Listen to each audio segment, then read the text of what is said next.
We begin tonight with new information on the bus driver involved in a crash near Kindred last Friday. Good evening, everyone. Thanks for joining us tonight. Steph is off. According to a Caring Bridge site, Kathy Josted had to have both of her legs amputated after that crash involving 4 semis where dozens of children walked away unharmed. The crash took place in the very foggy weather conditions along Highway 46 near I-29. Tonight, the Kindred community is gathering to show support for Josted for what some are calling a heroic act.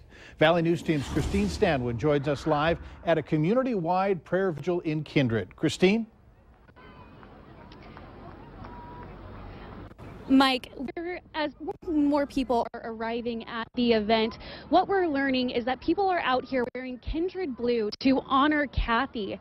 At the end of the prayer vigil, those will be given out blue strips to decorate trees in honor of Kathy. I spoke with a neighbor of Kathy, and she says that she was her bus driver growing up. The whole message tonight is a message of hope and to be lifted up in a power of prayer. That's what we're learning right now, Mike. Back to you.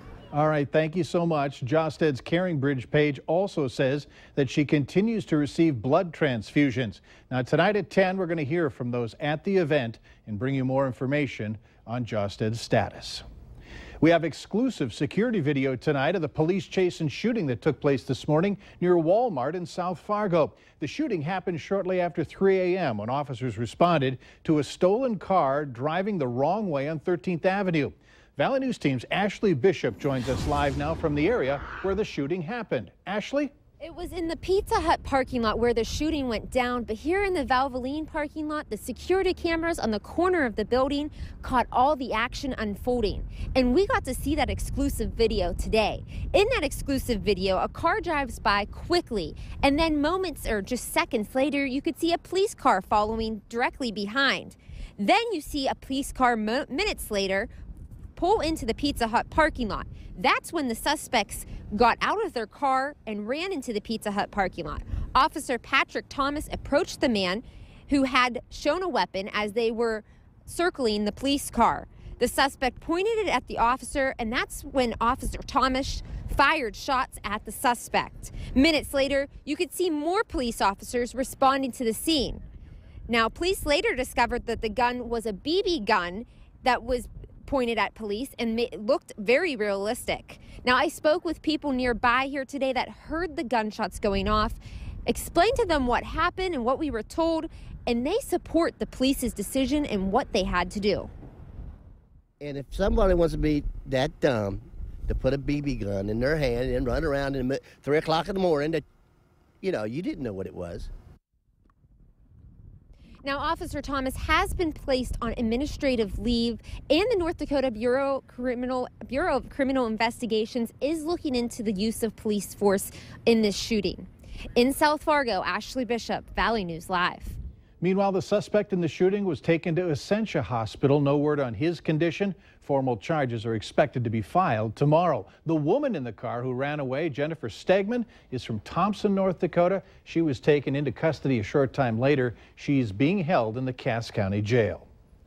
We have new information tonight on a shooting near Fergus Falls. The autopsy has revealed the man involved in a chase and standoff there died from a self-inflicted gunshot wound.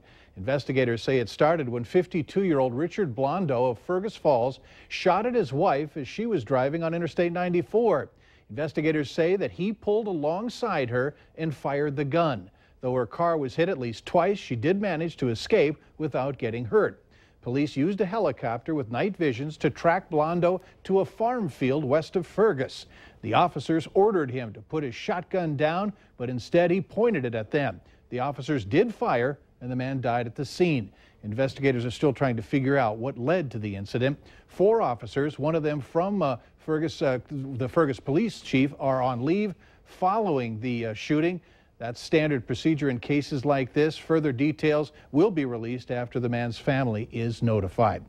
A beautiful weekend breaks out with some cooler temperatures on this Monday. Let's check in with meteorologist Hutch Johnson for the latest on this evening. Hutch? Mike, thanks so much. What a glorious view of the moon we had this Sunday night and into this early morning with clear skies and a lot of gorgeous photos shared on our Facebook page. You can visit those there. Just a beautiful start to the work week, but cooler air blowing in on northwest winds. Here's a look at the radar. Now, any rain way out to the south and east, and the cold, dry air is moving in as we speak. We have a freeze warning. Temperatures cold enough to essentially kill plants outside. You'll want to make sure that you cover those or bring in any potted plants. A frost advisory for the Southern Valley, patchy frost likely. This evening, well, it'll be cooling rather rapidly, Mike, after sunset into the 50s with north winds. We'll have details on that frost and the rest of our work week's outlook coming up here in just a moment. Look forward to that. Thanks, Hutch.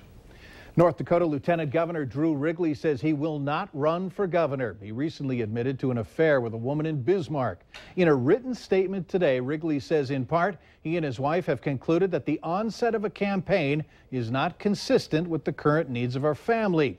You can read the full statement by going to our website, valleynewslive.com, and clicking on this story.